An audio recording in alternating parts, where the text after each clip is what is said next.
রাজ্য কমিশন চাপানোতর কিন্তু চলছে। এবার নবান্নে ফেরত এলো ৮৫০৫ জনের তালিকা, যে তালিকা নবান্নের তরফ থেকে দেওয়া হয়েছিল। কমিশন সেই তালিকা আবারও ফেরত পাঠিয়েছে নবান্নে।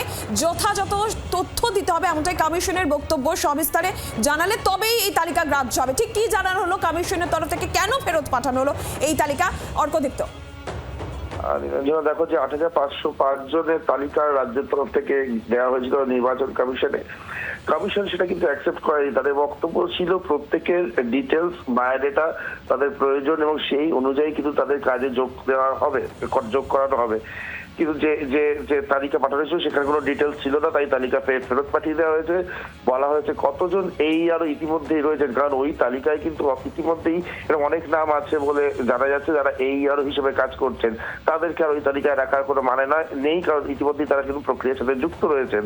তাই কতজন এই আরো রয়েছেন, কতজন কোন গ্রেডের অফিসার রয়েছেন তার সবিস্তারে লিখে পাঠাতে হবে এবং সেই অনুযায়ী কিন্তু তাদেরকে জয়েনিং করানো হবে বা অ্যাপয়েন্টমেন্ট দেওয়া হবে বা অবজারভার হিসেবে।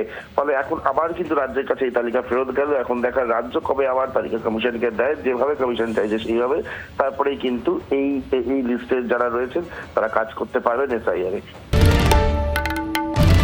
বাংলার আওয়াজ, বাঙালির আবেগ, জি ২৪ ঘন্টা।